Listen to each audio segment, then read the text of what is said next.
Sabotagem, ameaça de morte, espionagem industrial, corporação gigante estadunidense agindo com cumplicidade do judiciário brasileiro para destruir uma empresa nacional. A briga entre Coca-Cola versus Dolly é apenas uma mera disputa de mercado? Ou estaria intimamente ligada à total destruição da indústria nacional? Qual é o real poder dos grandes impérios quando querem comprar uma empresa nacional menor e têm oferta recusada? A história parece coisa de filme. Laerte Codonho, dono da empresa Rage Refrigerantes, nome oficial da popular Dolly, afirma que foi vítima de um golpe entre contador, Coca-Cola e Procuradoria-Geral, quando foi preso no ano passado. A briga, no entanto, é antiga. Afinal de contas, a Diet Dolly foi o primeiro refrigerante Diet brasileiro. Foi o Diet Dolly. Numa ocasião que ninguém acreditava nisso. Então, em 87, nós criamos o primeiro Diet. E assim que a gente criou o Diet Dolly, imediatamente nós fizemos um pequeno outdoor. E quando esse outdoor na rua, já veio uma proibição da então Secretaria da Saúde do Estado de São Paulo. E era incrível, porque nós tínhamos uma sentença da Justiça Federal, não era nem uma liminar, era uma sentença, autorizando a produzir o Diet no Brasil. E aí a proibição da Secretaria de Saúde era ótima, né? Isso pode até colocar no ar aí, que dizia o seguinte: o juiz autoriza a produção, mas o juiz não fala que está autorizada a venda. São coisas interessantes. E combinou agora com essa batalha com a Coca-Cola.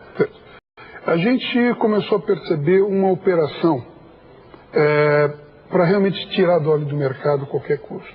Isso começou com um e-mail criminoso, mas esse e-mail não era só pela internet, não era só essa mensagem eletrônica pela internet, esse spam que eles falam.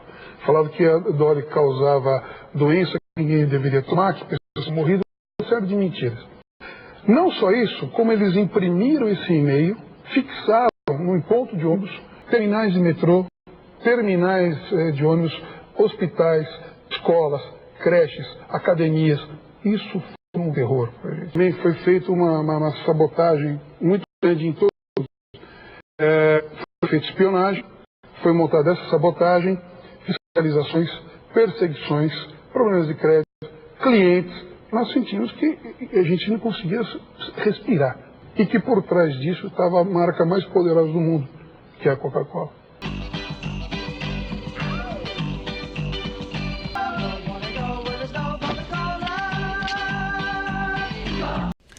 O dono de uma fábrica de refrigerantes foi preso hoje em São Paulo por crime de sonegação fiscal. As fraudes, segundo as investigações, chegam a 4 bilhões de reais. Segundo o Ministério Público, as fraudes começaram na década de 90 e não seguiam um padrão. Assim que os suspeitos percebiam o avanço nas investigações, mudavam a estratégia. Emitiam notas fiscais irregulares, simulavam compra de refrigerantes que não foram produzidos e criavam empresas laranja. Tudo para sonegar impostos. Depois de descobrir um desvio de mais de 100 milhões de reais feitos pelo contador, a empresa de refrigerantes Dolly voltou a funcionar. Agora negocia na justiça as dívidas que ficaram. Um golpe milionário. Nós somos vítimas e o Estado também é vítima. Por quê? O tributo foi pago. Nós pagamos o tributo. O Estado não recebeu o tributo. Não recebeu porque o contador, Rogério Rauti, dono da RD Assessoria Contábil, que cuidava das finanças da empresa Dolly, desviou mais de 100 milhões de reais em fraudes que iam desde trabalhistas até a falsificação de guias de impostos estaduais. A empresa engarrafadora fazia o cheque, eles apresentavam, olha, tem que pagar um valor de X, por exemplo, 163 mil aí. Então era feito o cheque para o pagamento de ICMS para a Secretaria de Fazenda. O cheque era feito e a empresa RD, que era a empresa do senhor Rogério Rauti, emitia um boleto no mesmo valor. Chegava no caixa, ao invés de pagar o imposto, depositava o dinheiro no mesmo valor no boleto para a empresa dele. Foram anos de desvios de dinheiro. Rogério ainda direcionava as cobranças para o escritório de contabilidade. Assim, o golpe não tinha como ser descoberto. Nas redes sociais, o contador ostentava uma vida de luxo. Ele chegou a comprar mais de 30 carros importados. Viajava com frequência para o exterior e bancava para os filhos uma equipe de corrida de Fórmulas 3 e 4 na Itália. A fraude só foi descoberta quando a Secretaria da Fazenda de São Paulo deflagrou uma operação acusando a empresa de sonegação de impostos. Foi aí que o grupo tomou conhecimento do problema, inclusive com o fechamento de uma das fábricas. Com laboratórios modernos e equipamentos de última geração, a Dolly está há 30 anos no mercado. E desde 2011, era a RD Assessoria Contábil que prestava assessoria contábil e jurídica para a empresa. O que significa que o golpe dado pelo senhor Rogério Raúti, sócio majoritário da RD, pode ser ainda maior. O que se sabe até agora é o que foi confessado por Esaú Domingues, o sócio minoritário que tinha apenas 1% da RD Assessoria Contábil. Arrependido, ele já devolveu 5 milhões de reais em bens. A fábrica já está funcionando normalmente, mas para isso a Dolly teve que pagar novamente parte da dívida e agora negocia na justiça uma espécie de juros, que pode chegar a 5 vezes o valor dos impostos que já foram pagos e desviados pela empresa de contabilidade. Você não paga, ok, então você vai ser punido por não ter pago. Mas nossa situação é diferente, nós pagamos. O dinheiro foi desviado, foi roubado. Então nós não podemos ser punidos. Reviravolta no caso envolvendo a empresa fabricante do refrigerante Dolly. A justiça reconheceu que houve erro na investigação e mandou desbloquear os bens da empresa. Além disso, a justiça determinou que uma empresa offshore atribuída ao dono da marca fosse retirada do processo. O dono da Dolly, o empresário Laerte Codonho, chegou a ser preso em maio. Tudo começou no dia 10 de maio, numa operação coordenada pela Procuradoria-Geral do Estado e pela Procuradoria Seccional da Fazenda Nacional de São Bernardo do Campo. O empresário Laerte Codonho foi preso. Contra ele, a suspeita de fraude fiscal, organização criminosa e lavagem de dinheiro. Segundo as investigações, Laerte teria usado uma empresa sediada nos Estados Unidos para comprar uma mansão neste condomínio de luxo no interior de São Paulo. Para o Ministério Público, seria a prova de que ele estaria escondendo patrimônio adquirido com as fraudes fiscais. Os procuradores localizaram os documentos da transação num cartório do centro de São Paulo. A Lumia Capital Industries, LLC, vendeu para uma empresária um imóvel no residencial Fazenda da Grama, em Itupeva. Uma transação no valor de quase R$1.200.000. A minha empresa não chama-se Lumia Capital Industries. A minha empresa chama-se Lumia Industries. A defesa do empresário sustenta que a confusão ocorreu porque os nomes das empresas são parecidos. Nos registros da Secretaria de Estado de Nevada, nos Estados Unidos, a Lumia Capital Industries possui esse número de identificação, NV 2010 134 50 57, com data de abertura em 16 de abril de 2010. Já a empresa Lumia Industries foi aberta 4 meses depois e tem um número de identificação diferente. Serviria para eu fazer a internacionalização da marca, mas acabou não sendo usada. Então, era uma empresa que foi comprada e não teve, nem CNPJ no Brasil teve. Quando você não tem CNPJ, você não consegue comprar nenhum bem no Brasil. A Justiça reconheceu o erro e determinou que a Lumia Capital seja excluída do processo contra o empresário Laerte Codonho. Na mesma decisão, a Vara da Fazenda Pública de Diadema estabeleceu o desbloqueio dos bens, o que até agora não aconteceu. A investigação contra o empresário resultou em 2 processos, um na Justiça Estadual, o outro na Justiça Federal de São Bernardo do Campo, na Grande São Paulo, que ainda não decidiu sobre o desbloqueio das contas. Foi feito um bloqueio dos bens, presentes e futuros. Então, eu teria, pelo valor que foi bloqueado, teríamos que trabalhar durante 6 anos com todo o faturamento sendo bloqueado. Acho que uma empresa não consegue trabalhar 2 meses. Imagina 6 anos. Isso é impossível. Isso é decretar a sentença de morte da empresa, decretar uma série de funcionários e de colaboradores que perderão o emprego. O empresário também questiona o valor da dívida da empresa em tributos. O argumento é de que o assunto já havia sido decidido no Tribunal Federal de São Paulo, mas a decisão não teria sido comunicada pelos procuradores à Justiça de São Bernardo. Nós aderimos a um programa de parcelamento e estava sendo absolutamente adimplente esses parcelamentos. Então, conclusão, se houver alguma dívida com o Estado, uma dívida mínima, mas estava tudo parcelado. Em relação a esse 1,5 bilhão, isso não existe. Isso era um valor que tinha sido colocado porque não tinham sido entregues os documentos. Então, tudo que a gente tinha de crédito foi desconsiderado porque o contador desviou esse dinheiro e ele não entregava a contabilidade. Em entregando a contabilidade, o valor ficou 26 milhões. A Procuradoria-Geral do Estado disse que, por meio de nota, que só se manifesta nos autos do processo. Já a Procuradoria Seccional da Fazenda Nacional informou que o caso está em segredo de justiça. A descoberta da empresa offshore foi feita através da Procuradoria-Geral do Estado de São Paulo, com tecnologia de software de análise de dados feita pela empresa especializada em Big Data, Neoway, para investigar empresas ligadas à Dolly.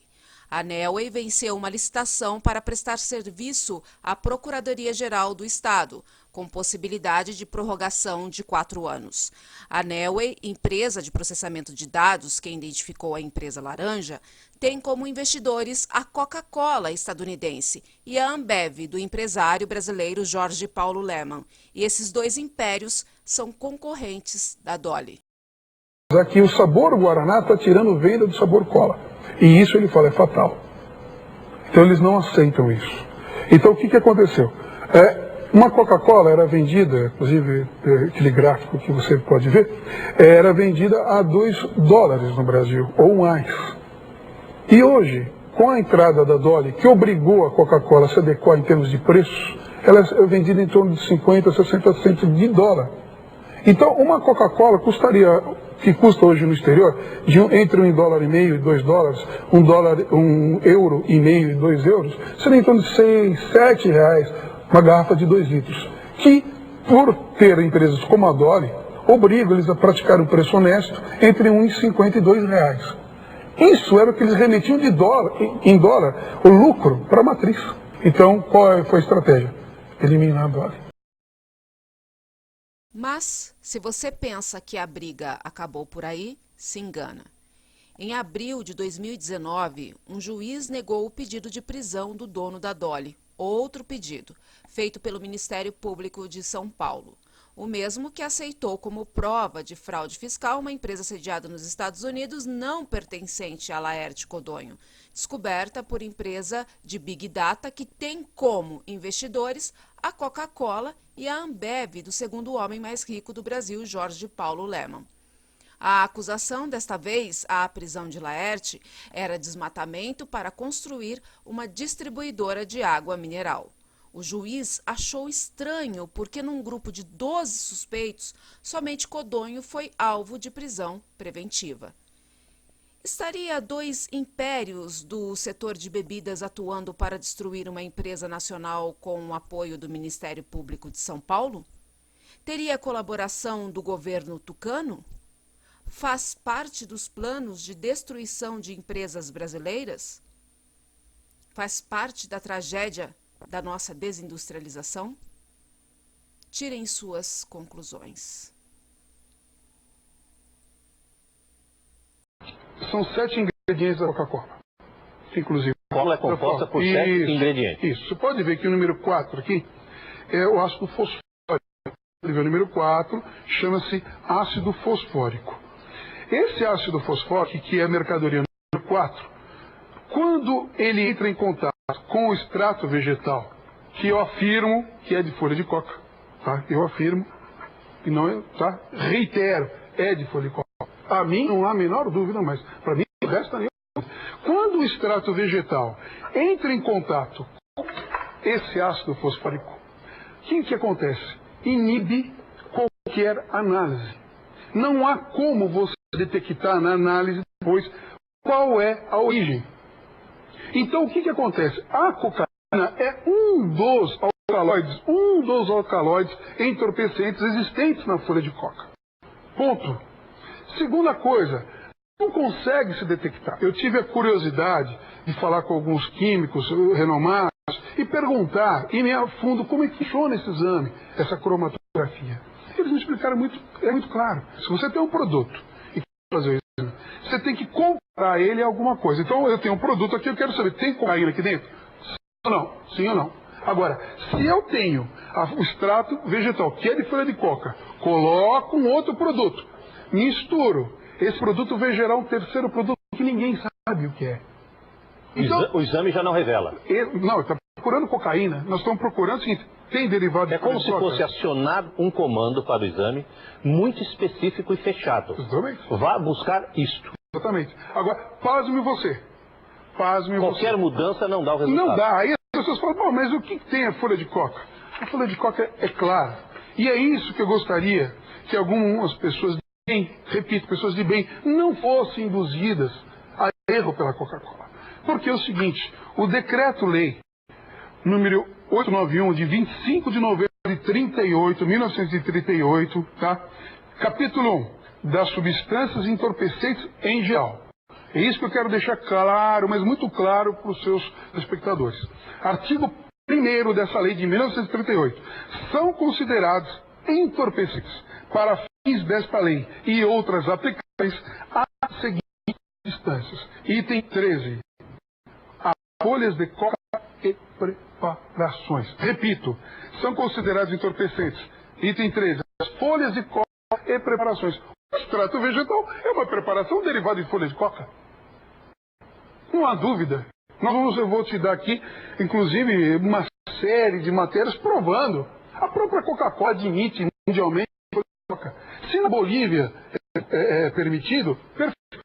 No meu país, no Brasil, para você que está me ouvindo, é proibido folha de coca e preparações. E a Coca-Cola tem um extrato vegetal que nunca foi analisado, que é derivado da folha de coca. E aí eles fazem a conclusão. Olha aqui, estamos dando o laudo do extrato vegetal. Mentira! Esse laudo é um laudo do produto final Coca-Cola para testar se existe cocaína. Repito, o extrato vegetal é um dos componentes do concentrado em contato com outras substâncias que antigamente era o ácido cítrico. Eles mudaram para o fosfórico para mascarar. Então, o que acontece? O ácido fosfórico em contato com esse extrato vegetal, ou sabe-se lá, se já vindo da estepa com algum outro produto, você não consegue identificar. E o laudo do Brasil, é claro. Pode ser. É substância, okay. Inclusive os testes toxicológicos são inidentificáveis. Então, quando se mistura substância, acaba dando uma terceira substância, né? E são o quê? Inidentificáveis nos testes. Então é muito claro, o exame não diz nada. Por quê? A Coca-Cola está desesperada, porque o exame não vai mostrar muita coisa. Mas é muito claro, o Congresso Nacional foi perguntar. O grande erro do deputado Russomano e o maior erro do deputado Cotolino foi perguntar qual é a origem do extrato vegetal. Porque se for de folha de coca é proibido, é crime. E a Coca-Cola está desvirtuando, está colocando a empresa que diz, olha, estão querendo falar da fórmula. Mas que fórmula? A fórmula do Coca-Cola. Inclusive, é uma coisa até interessante. Tem vários sites aqui, inclusive, eu posso até mostrar para você, está aqui. A fórmula da Coca-Cola aqui. Isso tem na internet. Na internet, no mundo inteiro. Está aqui. Há livros também que já... Vários livros, está aqui. A folha de caramelo, cafeína, ácido fosfórico, 11 gramas, folha descocainada, 1,1. Está aqui. Está aqui. Inclusive, no livro Por Deus, pela Pátria e pela Coca-Cola, Mark Pendergrass, que inclusive não se acha esse livro no Brasil, né? Ele fala claramente, isso aqui inclusive está aqui, olha, mercadoria, olha aqui, a folha de coca, extrato de cola, mercadoria de folha de coca, extrato de cola, mercadoria número 5. Olha aqui, estudei demoradamente os efeitos de coca e da cola no corpo principal do texto. Isso aqui é claro, tá aqui, ele só não sabe direito qual a proporção dessas coisas. Ninguém quer saber a fórmula. Eu quero Coca-Cola, tanto que o nosso Guaraná é um Guaraná diferente do Antártica. Nosso Guaraná tem o nosso sabor. Eu quero poder fazer o melhor que eu posso. Eu não quero copiar ninguém. Ninguém quer copiar a Coca-Cola. E a Coca-Cola, então, para novamente, Barreiro, fazendo cortina de fumaça.